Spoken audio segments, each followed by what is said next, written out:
interpréter. Ah, là, l'interprétation, c'est plus difficile un peu. L'interprétation, on est obligé, lorsqu'on voit une opacité à projection, on a vu, il y a des problèmes à régler pour ces opacités-là. Et pour les régler, on doit utiliser des signes sémiologiques pour interpréter. Cette partie-là de description, en réalité, n'importe qui, si on l'entraîne, même s'il n'est pas médecin, il peut apprendre. Mais l'interprétation, cette partie, elle est médicale. Et donc, on doit utiliser des signes sémiologiques, radiologiques, et continuer d'analyser le reste du contenu. Et du contenu, on ne va pas s'occuper uniquement de l'opacité qu'on a vue. Et enfin, on va conclure, après avoir regroupé en syndrome. D'accord? Et si possible, chercher des images typiques. Images typiques de pleurésie, images typiques qui va nous permettre de conclure à la fin. Et donc, il faut utiliser les signes physiologiques pour résoudre des problèmes. Quel est le problème qu'on va résoudre une fois qu'on a décrit l'opacité? Premier problème à régler, est-ce que c'est une opacité normale ou pathologique? Deuxième problème qui est réglé, qu'il devrait régler, on ne sait pas le siège de l'opacité dans le sens antéro-postérieur. Parce que ce qu'on voit, c'est une projection. Et on n'a pas de profil. On doit résoudre le problème sans avoir besoin tout d'abord du profil. Une opacité, par exemple, qui est proche du cou, vous avez une zone ici qui est commune. Vous avez le cou qui est donc la partie basse du cou.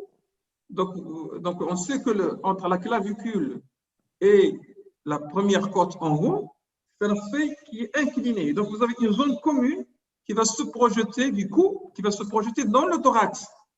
Et donc, on voit résoudre ces opacités qui se projettent dans cette zone-là, qui sont intrathoraciques ou cervico-thoraciques.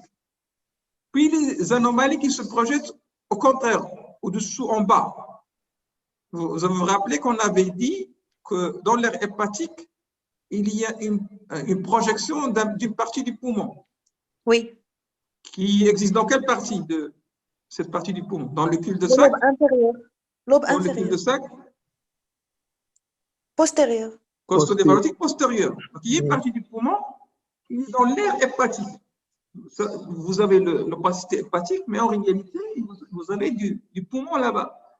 Et donc cette partie-là qui est commune entre le poumon et le thorax et l'abdomen, on peut avoir des opacités à ce niveau-là. Et donc, on doit résoudre ce problème-là.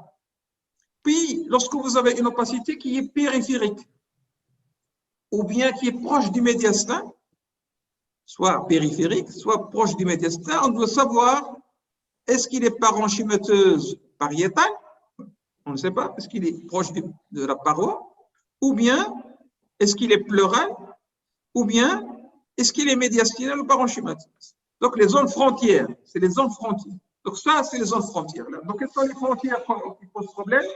En haut, c'est quoi? Les zones frontières? Intrathoracique, cervico-thoracique. Donc, ça, première zone frontière. Deuxième frontière, c'est l'abdomen. Troisième zone frontière, le parenchyme et la paroi. Parenchyme, paroi. Quatrième zone frontière, on peut l'inclure dans la paroi, la plèvre. Et cinquième zone frontière, médiastin, parenchyme. Parenchyme.